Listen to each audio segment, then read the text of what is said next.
자, 오늘 우리에게 주시는 하나님의 말씀은 요한복음 14장 1절서부터 6절까지 이 강해의 말씀을 낭독하도록 하겠습니다. 너희는 마음에 근심하지 말라. 하나님을 믿으니 또 나를 믿으라. 내 아버지 집에 거할 곳이 많도다. 그렇지 않으면 너희에게 일렀으리라. 내가 너희를 위하여 처소를 예비하러 가노니 가서 너희를 위하여 처소를 예비하면 내가 다시 와서 너희를 내게로 영접하여 나 있는 곳에 너희도 있게 하리라. 내가 가는 곳에 그 길을 너희가 알리라. 도마가 가로되 주여 어디로 가시는지 우리가 알지 못하거늘 그 길을 어찌 알겠삼나이까. 예수께서 가라사대 내가 곧 길이요 진리요 생명이니 나로 말미암지 않고는 아버지께로 올 자가 없느니라. 아멘. 할렐루야. 오늘 말씀의 제목은 길과 진리와 생명 되신 예수라는 말씀의 제목으로 요한복음 14장 1절서부터 6절까지 요한복음 강의 43번째 시간을 갖도록 하겠습니다. 오늘 말씀해 보게 되면은 우리 주님께서 하시는 말씀의 의미 가운데서 6절 말씀이 아주 중요한 귀절이 되겠습니다. 예수께서 가라사대 내가 곧 길이요 진리요 생명이니 나로 말미암지 않고는 아버지께로 올 자가 없느니라. 이와 같이 표현했는데 내가 곧 길이다, 내가 곧 진리다, 내가 곧 생명이니 이렇게 말하는 걸 에고 에임이라고 그 헬라에서는 말을 합니다. 내가 무엇이다 이렇게 표현하는 것이죠. 내가 누구이다 이렇게 표현을 하고 있는 것이죠. 이 에고 에임이라는 이와 같은 용어는 오직 예수님만이 사용할 수 있는 용어예요. 그런데 이런 내용이 용어가 요한복음에는 몇 군데서 나오고 있습니다. 요한복음 6장에 나는 하늘에서 내려온 생명의 떡이니라 이렇게 말씀하셨어요.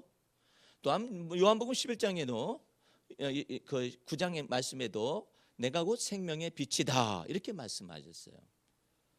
또한 요한복음 11장에도 내가 곧 부활이요 생명이다 이렇게 말씀하셨어요. 이제 또 요한복음 14장에 내가 곧 길이요 진리요 생명이니 이렇게 말씀하세요. 그 다음에 이제 요한복음 15장에 가게 되면 내가 곧 포도나무요. 또한 요한복음 10장에도 내가 선한 목자이니라 이렇게 해서 에고에임이라는 말의 의미를 하고 있는데 이 말의 의미는 무슨 뜻이냐면은 이 세상에 있는 어떠한 사람도 그처럼 말한 사람이 없다라는 거예요.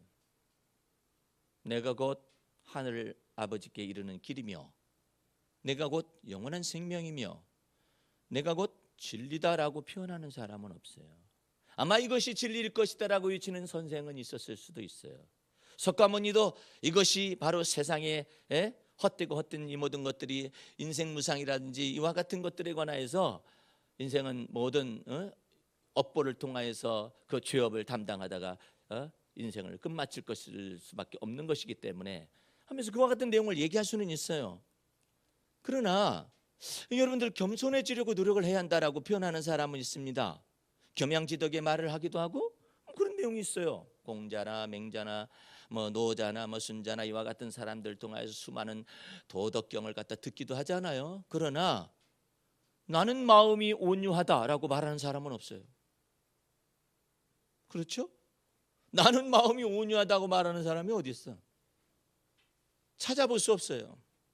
나는 마음이 겸손하다라고 말하는 사람이 없어요. 그럴 수 있는 인간 자체가 없어요.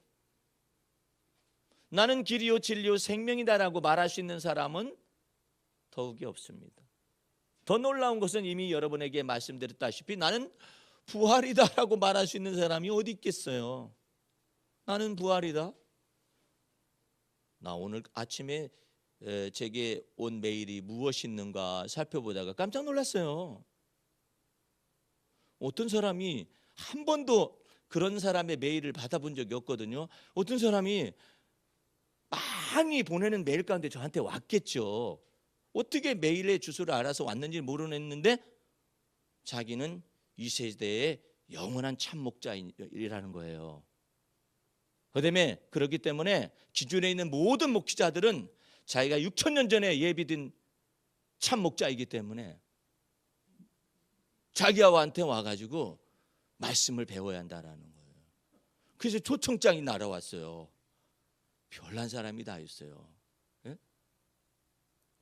그 누가 봐도 그 정신 이상자 아니에요? 예? 자기가 6,000년 전에 오기로 예비된 참 목자라는 거예요. 6,000년이라는 말은 어디서 나왔을까 싶어. 그래서 6,000년이라는 것은 하나님이 천지 창조를 6일 동안 다 마쳤잖아요.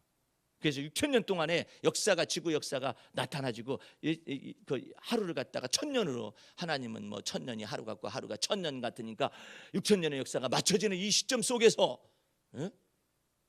자기가 6,000년 전에 예비된 참 목자로서 이 땅에 왔다라는 거예요. 그 예수님은 뭔가 모르겠어요. 예수님이 나는 선한 목자라겠는데 이런 세상이에요. 그렇다고 기존에 있는 모든 목회자들은 다 자기한테 와서 배워야 한다는 거예요. 깜짝 놀랐어요. 시대가 이런 시대예요. 예? 그런 시대 속에서 예수님은 나는 길이요 진리요 생명이라고 말씀하시면서 나로 말미암지 않고는 아버지께로 올 자가 없느니라 이렇게 말씀하시고 있는 내용이 나오잖아요. 어떻게 해서 이 말씀이 나왔는가에 관하여서 1절서부터 짧지만 6절까지의 내용을 조금 더 살펴보고 말씀을 조금 더 깊은 은혜를 나누도록 하겠습니다. 예수님이 1절 말씀이 하시는 말씀은 나를 너무나 감동을 주었어요. 너희는 마음에 근심하지 말라. 참 이 놀라운 얘기예요. 부모님이 나한테 근심하지 말라 해도 위로가 되는데, 예? 주는 그리스도시요 살아계신 하나님의 아들이시며 만왕의 왕이시요 만주의 주가 되신 그 주님께서 너희는 마음에 근심하지 말라. 왜 근심이 되었었느냐면요, 예수님이 제자들 이 세상에 오셔가지고 아버지를 떠나서 이 세상에 오셔서 이제 아버지께로 돌아갈 때가 되신 줄 알고 세상에 있는 자기 사람들을 사랑하시듯 끝까지 사랑하셔서 식사 도중에 6월절 마지막 만찬을 드셨는데 식사 도중에 허리에다 수건을 메시고 그 다음에 세숫대야를 가지고 물을 떠가지고 와서 모든 제자들을 다 씻겨주는 거예요. 지난번에도 말씀드렸었지만 가장 민감하게 반응하는 베드로가 주여 주님께서 제 발을 씻기시나이까. 그러니까 예수께서 말씀하셨어요. 내가 너 씻기지 아니하면 너와 내가 상관이 없느니라. 예? 네가 스스로 깨끗하게 될 수 있는 인간 자체가 아니다. 예? 하나님 보시기에 의인은 없나니 하나도 없기 때문에 내가 너를 씻겨야 하는 거야. 응? 내가 너를 씻겨야 네가 나와 상관이 있느니라. 예? 그러니까 베드로가 있다가 그러면 발뿐만 아니라 온몸을 다 씻겨주시죠. 나이가 비슷한데 예? 예수님이 그때 당시에 연배나 베드로의 연배나 비슷해요. 예? 근데 막 머리까지 막 온몸을 다 씻겨달라고. 예수께서 하시는 얘기가 이미 목욕한 자는 다 씻을 필요가 없고 발만 씻으면 되느니라 이렇게 말을 하심으로 주님의 놀라신 은혜를 나타내 보이시고 또 너희 중에 다 깨끗한 사람은 아니니라 너희 중에 나를 팔 자가 있느니라. 에? 이와 같은 내용으로 얘기하니까 베드로가 또 민감하게 반응을 하잖아요. 에? 예수님 품 안에 안겨있는 요한을 향하여서 요한 누구야? 팔자가 누구야? 이렇게 말하는 거죠.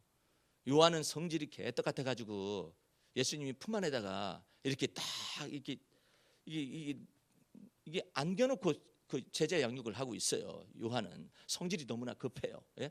너무나 급해가지고 하늘에서 불 내릴 사람이기 때문에 불과 같은 성미를 가지고 있어요. 근데 우리 주님은 그 사람을 갖다가 그냥 혼내거나 이런 것을 통해서 가르치는 것보다는 이 품 안에 안으시는 거예요. 안으셔가지고 성질이 확 나가려면 요한 이렇게 하고 어디까지 주님이 요한을 키우는 이게 양육을 시키느냐면 그리스도의 사랑의 높이와 깊이와 넓이와 길이를 알 때까지 이 요한을 길게 수명도 길게 해가지고 그냥 100세 가까운 시대를 살게 했어요. 그래가지고 주님의 사랑을 알게 하셨어요. 그래서 이 요한이라는 사람이 이 요한복음을 쓴 거잖아요. 감동을 받아서. 그런데 이 요한복음의 내용이, 이 요한이 그냥 이 성질 막 급한 것도 있고 막 이러지만은 그 두뇌 속에 이 모든 걸 전부 다 깨끗하게 해가지고 하나님의 성령을 부어서서 지혜와 계시의 영이 움직이니까, 이 공간복음이라고 말하는 마태복음, 누가복음, 마태, 마가, 누가복음은 공간복음이라 그래요. 그래서 같은 사건들이 겹쳐 나타나거든요. 그런데 그 공간복음 속에서는 볼 수가 없는 이와 같은 해석들을 놀랍게도 이 요한복음에서 해석을 하고 있는 거예요. 예? 그러니까 이와 같은 특별한 지혜와 계시의 정신을 뇌 속에 딱 새기신 것입니다. 오늘 여러분들 그 하나님이 여러분을 어루만지시기 시작하잖아요. 그리고 여러분이 주님 앞에서 그 하나님의 계획에 복종하기 시작을 하잖아요. 순종하기 시작하잖아요. 그럼 우리 주님이 놀라운 일을 만들어내는 거예요. 네가 알지 못하는 크고 비밀한 일을 내가 내게 보여주리라, 이러셔요. 더 놀라운 것은 오늘 말씀에 있는 것처럼 너는 마음에 근심하지 말라. 그 이유가 뭐예요? 하나님을 믿으니 또 나를 믿으라, 이와 같은 내용을 얘기하시잖아요. 이 믿음의 언약을 언제나 나타내시면서 근심하지 말라 하는 거예요. 하나님께서 아주 기묘한 얘기를, 아주 수천 년 전의 말씀을 이스라엘 백성들에게 하십니다. 너희가 나의 명한 이 모든 율법과 율례와 이 법들을 다 지켜 행하면은, 하나님이 놀라운 얘기 하십니다. 너희는 나의 소유된 백성이 될 것이며 택한 족속이 될 것이며 제사장 나라가 될 것이며 너희는 나의 기업이 될 것이며, 이와 같은 내용을 다 얘기를 하셨어요. 그랬는데 이스라엘 백성들 율법을 다 지키지 못해가지고 기업은커녕 거기 그냥 하나님이 주신 그 기업 가나안 땅에서 멸망했어요. 그래서 북이스라엘은 멸망해가지고 아시리아라는 나라에 끌려갔고 멸망을 했고, 남쪽 유다는 남아있었는데, 그 이후에 남아있었는데 바벨론 포로로 70년 동안이나 끌려가는 이 놀라운 일들이 벌어졌죠. 그래서 인간 스스로가 율법의 말씀을 지켜 행하여서 하나님의 소유가 될 수는 없다라는 것을 이 역설적으로 증명을 한 거예요. 예? 인간이 스스로가 의로워져서 하나님처럼 의로워질 수도 없고, 인간 스스로가 거룩해진 삶을 살려고 노력을 해가지고 하나님처럼 거룩해질 수가 없다라는 사실을 이스라엘 백성들뿐만 아니라 모든 인간들이 알기를 원하셔서 율법을 공포한 거예요. 그러면 살아남을 자가 없잖아요. 그러니까 하나님께서 율법 외에 이 율법과 선지자의 말씀을 다 완성하시고 그 율법의 말씀을 마치시는 하나님의 아들 예수 그리스도가 오셔서 이처럼 놀랍도록 믿음의 언약 속에서 주님께서 우리에게 다시 말씀하셔요. 예수 그리스도를 믿는 너희는 하나님의 소유요, 제사장 나라요, 하나님의 기업이요, 하나님의 택하신 족속이요, 이걸 모든 유대인뿐만 아니라 이방인에게도 동일하게 선포하고 있는 거예요. 여러분들, 나는 그 속에서 그런 내용을 생각을 해요. 하나님께서 여러분과 나를 갖다가 하나님의 소유라고 말씀하셨어요. 택하신 족속이라고 말씀하셨어요. 근데 그것만 아시면 안 돼요. 하나님이 여러분을 향해서 뭐라 하느냐면은 너희는 나의 기업이니라 말씀하지. 기업이라고. 그러면 우리도 그렇게 고백을 할 수 있어야 해요. 다윗은 그런 하나님의 민감한 말씀, 이 믿음의 말씀과 계시의 말씀에 굉장히 영성이 밝았어요. 그래가지고 다윗이 고백을 하는 거예요. 시편 16편 말씀에 뭐라고 고백을 하느냐면, 하나님이 말씀하신 내용을 그대로 고백을 하는데, 다윗의 언어로서, 인간의 언어로서 믿음의 말씀을 가지고 하나님께 고백을 하는데, 여러분들 속에 그게 필요해요. 뭐라고 하냐면, 여호와는 나의 이 자네 소득이시오, 이래. 여기서 끝나면 안 돼요. 여호와는 나의 매일매일 일용할 양식을 주시는 자네 소득이라고 고백을 해요. 누가? 여호와 하나님이 나의 자네 소득이십니다. 그런데 그 다음에 아주 깊고 오묘한 말을 다윗이 말을 하는 거예요. 여호와는 나의 자네 소득이시요 또한 나의 기업을 지키시는 분이십니다. 그래가지고 이 사람이 소유만 말하는 게 아니라, 그러니까 자네 소득만 말하는 것이 아니라 기업을 자기는 받겠다라는 거예요. 여호와 하나님은 나의 기업이십니다. 하나님도 다윗에 대해서 뭐라 하냐면, 나는 너희를 하나님의 기업으로 생각한다 이러잖아요. 그래서 이와 같은 이 생각의 이 지평이라고 그래. 이 생각을 확 넓혀놓는 거예요. 그러므로 여러분들이 어떻게 믿느냐에 따라서 이것이 확 달라지는 거예요. 그런데 그 언어를 다윗은 알아들었어요. 하나님은 나의 기업이십니다. 네? 이거 굉장히 놀라운 거예요. 하나님은 나의 기업이라는 것의 첫 번째가 뭔지 아십니까? 주 예수를 믿으라 그리하면 너와 내 집이 구원함을 얻으리라. 내가 혼자 예수 믿어가지고 전체 가족이 다 구원함을 얻는 거예요. 예? 그게 하나님 나라의 기업인 거예요. 예? 기업을 이렇게 받는 거죠. 예? 내 외할머니의 그 마지막 구원받는 역사에 관해서 여러분들에게 가끔 얘기를 해드렸습니다만, 제 외할머님은 생애 한 번도 다 교회를 다녀본 적도 없고, 예? 그런 분이시죠. 죽기 전에 위암에 걸려서 통증 가운데서 있고 아픔 가운데 있었었는데, 뭐 이제는 거의 죽음에 다다랐었을 때 제가 이제 찾아가 배웠습니다. 근데 저희 외할머니하고 저하고는 조금 달라요. 내 어머니하고 외할머니하고 관계하고 달라요. 내 형님과 외할머니 관계하고 달라요. 예, 나는 특별했어요. 왜냐하면은 내 외할머님과 더불어서 그 특별한 상황에 특별하게 놓여져 있었어요. 내가 외할머니 댁에 가서 어쨌든 어린 시절을 보냈었기 때문에 아주 특별한 상황이었었어요. 그래서 내가 외할머님한테 내가 받은 복음을 증거하기 시작을 했습니다. 할머니, 손주가 믿는, 외손주가 믿는 예수, 이런 예수님이십니다 하면서 설명을 했습니다. 뭐 어려운 내용은 아니죠. 그러나 그분이 이 내용을 받아들일지 안 받아들일지는 나는 알 수가 없어요. 왜? 평생 외할머님이 나에게 종교적으로 보여준 내용은 무슨 4월 초 파일이 되잖아요. 절에 가시면 돈이 많이 들어가서 그런지 몰라도 이제 그 장독이 뒤에 있어요. 장독이 뒤에 이렇게 쭉 있거든요. 그 장독에 아주 그냥 옛날 사람들은 그 부활절 때 한복 입었었죠. 하얀 그 옷을 입었었다고요. 교회에서도 그랬어요. 그런 옷을 탁 차려입고, 예, 그냥 목욕제기를 하고 난 다음에 그 옷을 탁 차려입고, 그 다음에 쌀 한 줌을 이렇게 탁 갖다 놓고 거기다 촛불을 탁 켜놓고 이 뭔가를 태워 올려. 탁 태워 올리고 저라고, 태워 올리고 저라고. 그 할머님이 제게 보여준 어린 시절, 아주 어린 시절의 종교적인 모습이에요.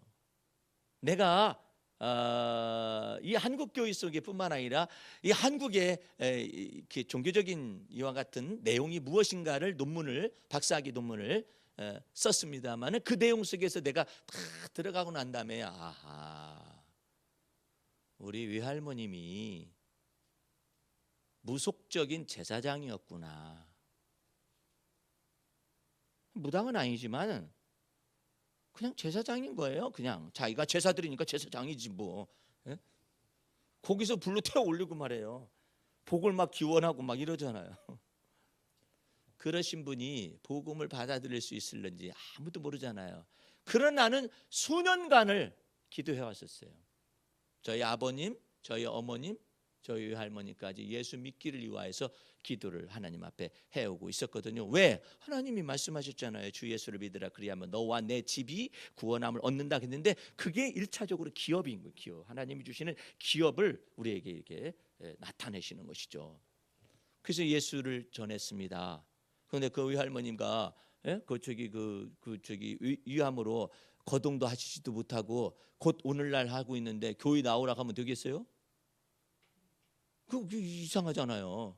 그분이 어떻게 걸어서 또 교회를 나올 것이며, 교회는 한 2km 떨어져 있어요. 아리랑 고개를 넘어가야 해. 거기는 귀신이 왔다 갔다 해요. 밤에 막 인뿔이라고 하는 것이 막 왔다 갔다 해요. 밤에 보면은 그거하고 저거하고 섞여서 막 돌아다녀요. 반딧불하고 같이 돌아다녀요. 그게 이 사람들이 거기 상여집이 거의 어디 있어가지고 거기서 뼈에서 나온 뭐 막 귀신 돼가지고 막 돌아다닌다고 전설이 많은 고장이에요. 내가 최근에 제자훈련 가다가 그리워서 한번 그 길을 가봤어요. 수년의 세월이 흐르고 이제는 장성해가지고 제가 어린 시절에 있었던 그 동네를 저 혼자 가봤습니다. 몰래 갔어요. 왜냐하면 고속도로, 천안 고속도로 타고 가다 보면은 거기에 그 마을이 보여요. 견원왕릉이 이게 보이는데, 견원왕릉 있는 마을이거든요. 거기 가서 다 몰래 혼자 가서 내가 어렸을 때 뛰놀던 그와 같은 집은 무엇이며 동산은 무엇인가 가봤더니 세상에 그렇게 초라할 수가 있을 수가 있어요. 어린 시절에는 그렇게도 넓었었던 그 신장로라고 그래요. 대로가 가봤더니 개천초고 실개천 같은 이와 같은 거지. 어렸을 때는 그렇게 그냥 그 강물이 컸었거든요. 가서 보니까 개천이야. 어렸을 때는 그렇게 견원왕릉 그 왕의 묘가 그렇게 컸었는데 가보니까 뒷동산이야. 옛날 집을 가서 물구멍이 이렇게 쳐다보고 그 대문도 이렇게 쳐다보고 그랬는데 뭐 인걸은 간 곳 없고 뭐 어쩌고 그러더니 그냥 세상에 내가 여기에서 이렇게 뛰어놀았었구나 하는데 보니까 초라하기를 데가 없지만 그 모든 것은 현실하고 관련이 없어요. 내 기억 속에 있는 현실이 그때 당시에는 중요했기 때문에 다녀온 적이 있었거든요. 근데 네 할머님이 그와 같은 것이 거 숨어 있었던 전설과 같은 그 고장 속에서 계셨었던 그 외할머님이 예수 전하니까 예수님 믿으세요 그랬더니 믿겠다 그러는 거예요. 믿겠다 하더니 아이고 하나님 아버지, 아이고 하나님 처음에 이러더라고요. 아이고 하나님 그러더니 조금 있다가 나무합이 탑을 그러네. 그러니까 이게 지금요 헷갈리는 거죠. 그래서 또 기도해드리고 또 그 다음에 복음을 다시 설명하고 이 예수님 믿으세요 그랬더니 하나님에서 뭐가 나오냐면 하나님 아버지가 나오더라고요. 그 이후에는 다시는 나무합이 타불이 안 나와요. 얼마나 놀라운 구원이에요. 그래서 성도 남계순 지묘 딱 된 거예요. 내가 정확하게 성도 딱. 그게 얼마나 놀라운 것인데 하나님의 기업이에요. 오늘 여러분들 그것이 1차적인 하나님의 기업이고 다윗은 그것을 뛰어넘어서 어디까지 가느냐? 자기는 우상에게서 이름도 부르지 않겠다고 말을 하면서 나는 여호와 하나님만 경외할 것이라고 말씀하시면서 말하며 신앙 고백하면서 여호와는 나의 자네 소득이시오 나의 기업이십니다라고 말을 해요. 아주 놀라운 고백이잖아요. 여러분이 마음속에 믿어야 해요. 지금 형편과 사정 때문에 그러면 안 돼요. 아브라함도 25년 동안이나 기업이 없이 지냈어요. 하나님께서 땅에 바닷가에 모래를 세보라고 하시더니 무슨 애라도 하나 있어야지. 내 몸에서 날짜가 반드시 하나님이 나타내신 자라고 말을 하지만은 바닷가 모래 보여주고 난 다음에 뭐가 나타나 있어요? 애 하나밖에 덜렁 없는데. 그런 것 속에서도 하나님이 아브라함을 데려다가 땅의 바닷가의 모래를 보거라 하늘의 별을 세어보라 셀 수 있느냐 셀 수 없나이다 내가 너에게 이와 같이 네 후손들을 이처럼 번창하게 할 것이니라 하니까 아브라함이 하나님을 믿었다고 그랬어요. 아브라함이 자기 자신을 믿은 게 아니라 하나님을 믿었다고 그랬대요. 여러분들이 지금 형편과 사정이 힘들고 어려울지라도 자기 자신은 못 믿잖아요. 그러나 하나님을 믿으세요. 하나님은 믿으시라고. 나는 부족하지만 하나님 여호와는 내 목자가 되셔서 나를 부족함이 없게 만드실 수 있는 분이시잖아요. 그분이 나를 푸른 초장에 이끄실 수 있는 분이라고 믿고 있어야 해요. 믿고 있을 때 우리 주님께서 반드시 그 믿고 있는 바에 관하여서 실행하시겠다 이 말이에요. 그런데 우리 주님께서 너희는 마음에 근심하지 말라 하나님을 믿으니 또 나를 믿으라 이처럼 말을 하고 있거든요. 여러분들 이게 굉장한 얘기예요. 믿으라는 말과 이해하라는 말이 전혀 달라요. 이해하려고 하면은요 어려워요. 이해하려고 하잖아요. 이게 회의가 찾아와요. 의심이 찾아와요. 그러나 주님이 이처럼 말씀하십니다. 하나님을 믿으니 곧 주님을 믿으라고. 그 믿음의 비밀 속에서 하나님은 그 믿음 보시고 일할 수가 있어요. 그 사람의 인격 보고 일할 수는 없어요. 왜? 그 인격이 어떤 때는 왜곡이 돼요. 삐뚤어져 있어요. 한계가 있어요. 약점이 있어요. 그러니까 그 인격 보고 역사할 수는 없어요. 성품에도 마찬가지예요. 기질에도 마찬가지예요. 기질 보고 역사할 수는 없어요. 어떤 사람이 착하다 그것 보고 역사할 수 없어요. 우리 주님께서는 가장 첫 번째 의인을 어떤 의인으로 보느냐 하면은 나의 의인은 오직 믿음으로 말미암아 살리라. 믿음을 보시는 거예요. 믿음 보시고 주님이 그 사람에게 복을 내리시는 거예요. 그래서 하나님을 믿으니 또 나를 믿으라. 무엇 때문에?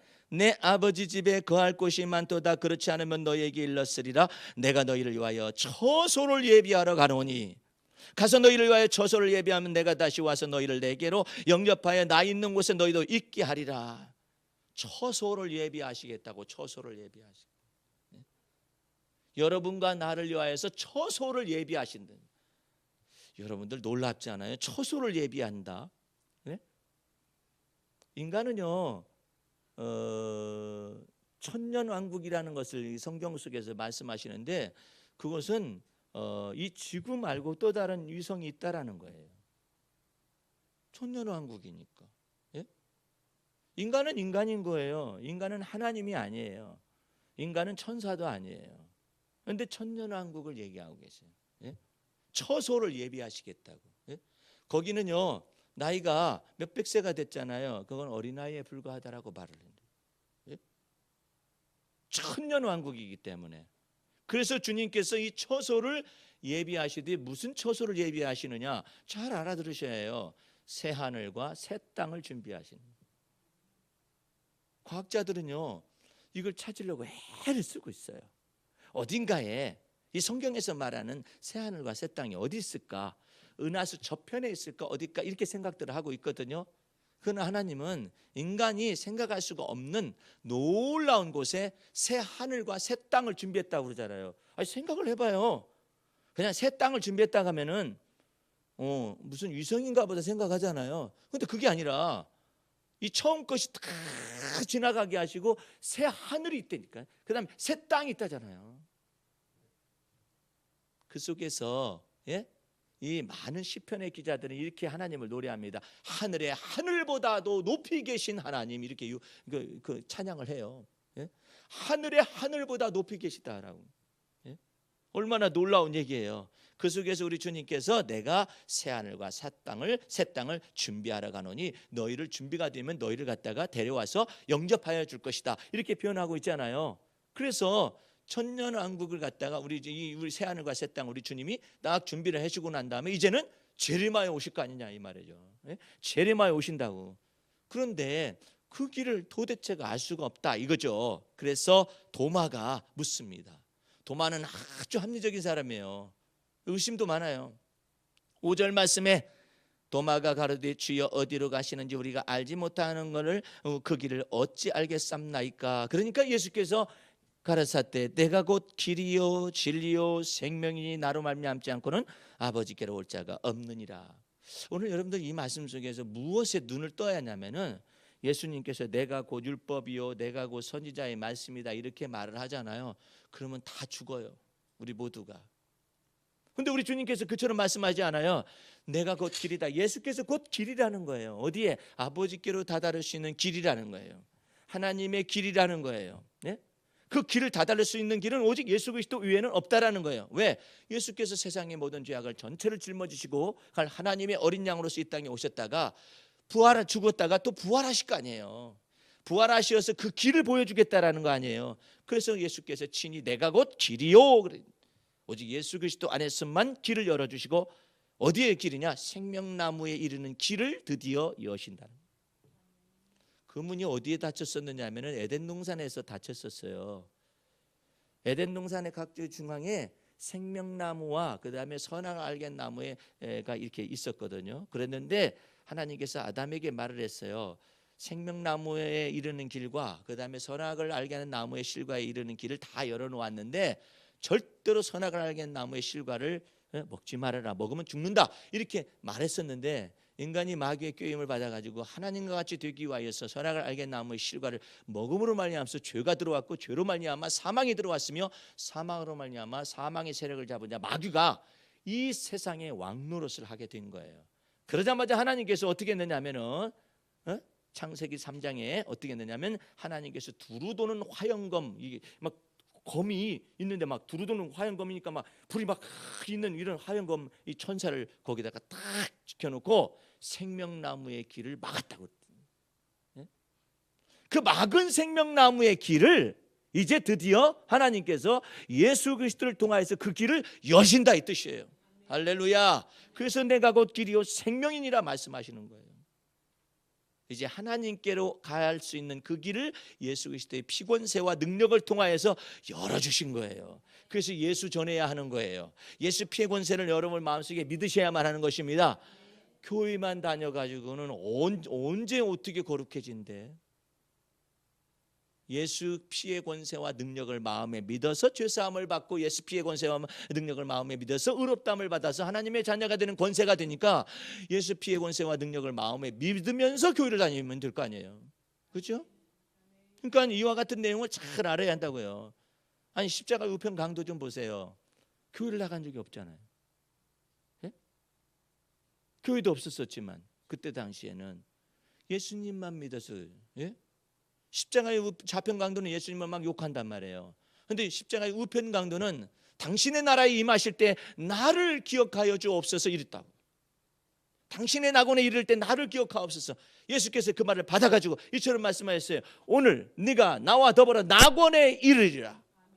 왜? 예수께서 길이시니까. 왜? 예수께서 진리시니까. 왜? 예수께서 생명이시니까. 그래서 예수 그리스도를 믿어서 십자가 우편 강도가 처형당했었지만 예수 그리스도를 믿음으로 말미암아 주님이 그 믿는 그 사람에게 말하잖아요. 네가 오늘 나와 더불어 낙원에 있으리라. 그 놀라운 역사가 나타나잖아요. 예? 그래서 이 예수님께서 말씀하시는 내용을 이 율법이라든지 선지자의 말씀 속에서 내가 곧 율법이요, 내가 곧 선지자의 말씀이요, 이렇게 말을 하시면은 우리 모두는 다 죽을 수밖에 없지만은 예수 그리스도 안에서 우리 주님께서 내가 곧 아버지께 이르는 길이요, 내가 곧 진리요, 생명이니 이렇게 말씀해 주시니 얼마나 놀라운 거예요. 예수 그리스도 안에서 하나님의 은혜를 나타내시는 것입니다. 예수 그리스도 안에서 하나님의 진리를 나타내시는 거예요. 이 예수 그리스도를 우리가 마음속에 믿는 것입니다. 그러므로 여러분 마음 중심 속에서 예수님이 여러분의 구주가 되셨음을 날마다 입으로 고백하는 거예요. 그 고백하는 내용을 시편에서는 여호와로 고백을 한 거예요. 누가? 다윗이 특별히 여호와 하나님으로 고백한. 여호와 하나님이라는 것은 언약을 지키시는 하나님이시네. 언약의 하나님이라는 뜻이에요. 그 언약의 하나님을 마음속에 믿어서 이 다윗은 언제든 입에서 말을 하는 거예요. 여호와는 나의 구원이시요. 고백을 하네. 여호와는 나의 생명이시며, 여호와는 나의 피할 바위시며, 여호와는 나의 반석이시며, 여호와는 나의 피할 바위시며 내 힘의 반석이 되시나이다. 그게 여호와 하나님은 어떤 분이라고 이렇게 고백을 다 하고 있잖아요. 그래서 여러분과 내가 이처럼 주님을 믿을 때에 날마다 믿음의 말씀을 내 입에 두고 내 마음에서 언제나 나타나요. 언제? 내가 불안할 때 이렇게 말을 해. 내가 두려워할 때 이렇게 말해. 내가 두려워하는 날에는 여호와 하나님을 의지하리니, 내가 힘들고 불안할 때는 내가 하나님께 아뢰리니 내 원수가 물러가리로다. 이걸 믿어야 해요. 어느 때? 불안할 때, 근심될 때, 염려될 때, 여러분의 두뇌가 혼란이 찾아오고 여러분의 기억에 한계가 있을 때에도 주님은 나의 구원이십니다. 주님은 나의 힘이십니다. 이것을 자꾸 고백함으로 인해서 주님께서 그때그때마다 지혜도 열어주시고 그때그때마다 힘도 주시고 그때그때마다 살아갈 용기도 주시고 위로와 권면과 이 모든 걸 다 성령 안에서 주시는 거예요. 그러므로 이 말씀 속에 1절 말씀으로 다시 돌아옵니다. 너희는 마음에 근심하지 말라. 하나님을 믿으니 또 나를 믿으라. 여러분은 믿음을 굳세게 하시기 바랍니다. 성경 말씀을 많이 안다고 해서 믿음이 많아지는 게 아니에요. 믿음은 살아가는 거예요. 주님을 나의 주님으로 믿고 살아가는 거예요. 성경 말씀을 많이 공부한 사람들은요, 성경 말씀 속에 파묻혀가지고 믿음을 잃어버려요. 성경 말씀을 많이 모르더라도 믿음을 가지고 살아가는 법을 자꾸 배우면은 하나님의 선하심이 자꾸 맛보아 알아지는 거예요. 야, 이때 믿음 적용하니까 되네. 아, 이때 믿음 적용하니까 하나님이 나와 더불어 함께 계시네. 우리 마지막으로 시편 18편을 펼쳐보시기 바랍니다. 여기 연세 드신 분들도 한번 펼쳐봐요. 그 시편 18편은 813페이지에 있어요. 제 성경에는.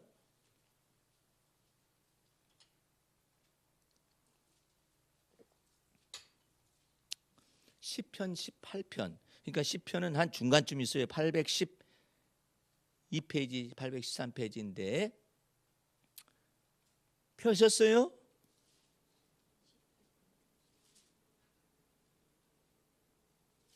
네. 자, 18편 보면은 1절 보면 나의 힘이 되신 여호와여 내가 주를 사랑하나이다. 그러죠? 예?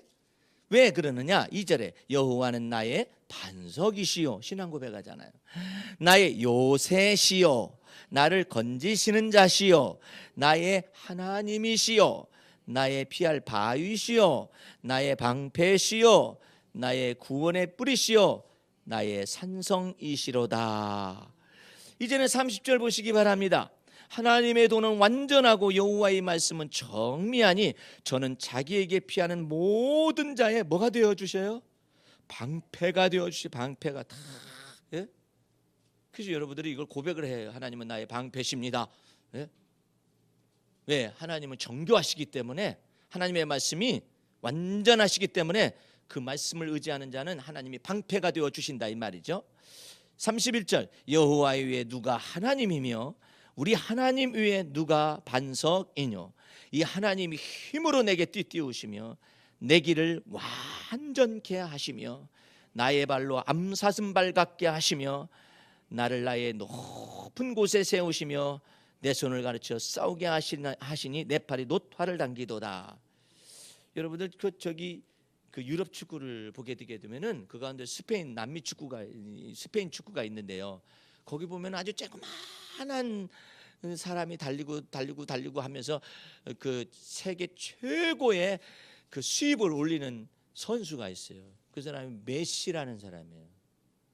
메시라는 사람인데 메시 야는 아니고 메시예요, 그냥. 예. 그래서 사람들은 메시는 구원자처럼 자기네들 바르셀로나 이와 같은 팀을 구원할 사람이라고 생각을 해요, 사람들이요. 근데 이 메시는 어렸을 때 선천적으로 병이 있었거든요. 근데 그 모든 그게 병 때문에 신장이 자라질 않아요. 조그마한 사람이, 근데 이 사람 속에서 이게 자기가 키가 신장이 부족하잖아요. 그러니까 이 사람이 드리블 연습을 얼마나 많이 했던지 발에서요 왔다가 이게 붙어 다녀. 공이 발에서 붙어 다니니까 이 사람이 잡잖아요. 그러면 3명이 달라붙습니다. 이 사람이 공을 뺏기. 3명이 달라붙으면은 이 사람이 패스해주면 공간이 비어요. 그리고 또한 이 사람은 3명 정도는 그냥 제끼고 나가버려요. 이런 놀라운 달란트가 있어요. 근데 이 사람은 아주 놀라운 지성을 받아요. 정신력을 받았는데 이 사람은 문전에서 어떤 당황하거나 이런 것이 없어요. 예. 문전에서 문전 처리를 너무나 잘해요. 그래서 골을 따내는 거예요. 그래서 이 메시가 도대체가 왼발잡이인데 왼발로 드리블을 하잖아요. 그러면은 어떤 장소 어떤 위치에서도 슛을 날리는데 슛을 날릴 때 다른 사람하고 좀 달라요. 어디까지 보느냐면은 자기가 슛을 날리면 몇 사람 수비수를 거쳐가지고 골키퍼가 있는데 거기까지 가기까지 이 두뇌가 계산이 돼요. 다른 사람은 에라 차버려.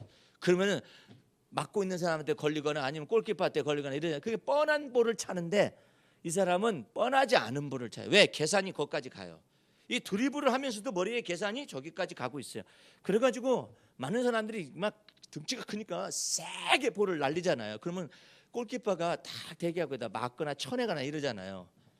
이 사람은요 살짝 승질 나는 거야. 예? 너무나 화가 나는 거예요. 골키퍼가. 왜? 거기 지금 몇 명이 수비수가 다 달라붙어 있는데 그 그물망을 해치고 왜 그 볼이 이렇게 가느냐 이 말이에요. 심지어 무엇까지 계산하느냐면요.